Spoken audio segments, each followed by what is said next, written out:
শুক্রবার ৩টা চামচ স্পেশাল খাওয়া দাওয়া কিন্তু তেমনই স্পেশাল হয় প্রতি শুক্রবারে আলহামদুলিল্লাহ। আর আজকের শুক্রবারে আমি আমার হাজবেন্ডের ডিমান্ডে তৈরি করছি তার পছন্দের একটি খাবার, আর সেটাও হবে একদম ঝামেলাবিহীন।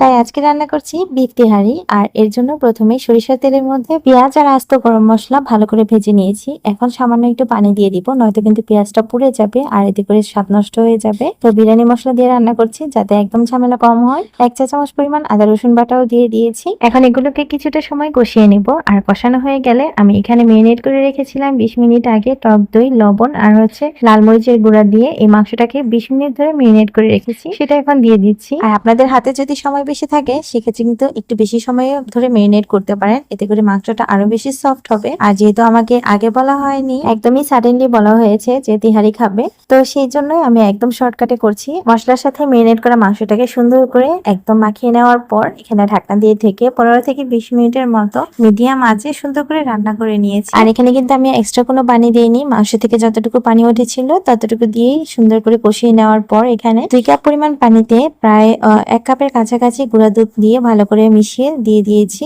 আপনারা চাইলে লিকুইড দুধও দিতে পারেন। এখানে আমি কাঁচামরিচ, কিশমিশ আর আলু বোখারা দিয়ে দিচ্ছি। আর এই আলু বোখারাটা আমার কাছে মনে হয় এটা কিন্তু অনেক বেশি টেস্ট বাড়ায়, তো আপনারা কিন্তু অবশ্যই দেওয়া ট্রাই করবেন। তো এখানে আমি অফ ক্যামেরায় আলু দিয়ে দিয়েছি আর সামান্য জিরা গুঁড়া আর সামান্য পরিমাণে গরম মশলার গুঁড়া দিয়ে দিয়েছিলাম, যেটা আর কি ভিডিওতে করা হয়নি। তো এখানে আমি পোলাওটা রেডি করে নিচ্ছি।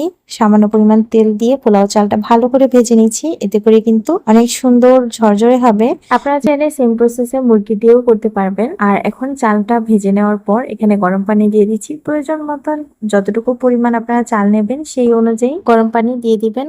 তাই আমি এখানে পানির পরিমাণটা বলছি না। আর এখানে সামান্য পরিমাণ লেবু চিপে দিয়ে দিয়েছি আর হাফ কাপ পরিমাণ গুঁড়া দুধ দিয়ে দিয়েছি। লেবুটা পোলাও চালের মধ্যে যদি কোনো আঠালো ভাব থাকে সেটা দূর করবে আর চালটাকে ঝরঝরে করে ফেলবে। চালটা যখন হাফ পরিমাণ ফুটে যাবে তখন এখানে রান্না করে রাখা মাংসটা দিয়ে দিবেন, একদম ঝোল সহ সম্পূর্ণ দিয়ে দিবেন। এরপর ভালো করে নাড়াচাড়া করে চালের সাথে মাংসের ঝোল, মাংস সবকিছু ভালো করে মিক্স করে নেবেন, এতে করে সবগুলো চালের মধ্যে মাংসের যে মশলা সেটা একসাথে ভালো করে মিশে যাবে। আর এখানে আমি ডিমটা সামান্য পরিমাণ ভেজে নিচ্ছি অল্প একটু লবণ দিয়ে। তো কেমন লাগলো আমার আজকের রেসিপিটা? যদি ভালো লাগে তাহলে প্লিজ আমার চ্যানেলটা সাবস্ক্রাইব করে রাখবেন, আর যারা ফেসবুক থেকে দেখছেন তারা অবশ্যই ফলো করে রাখবেন। কি যে ভীষণ মজার হয়েছিল আর এতটাই ঝরঝরে হয়েছিল যা বলে বোঝানোর মতন না।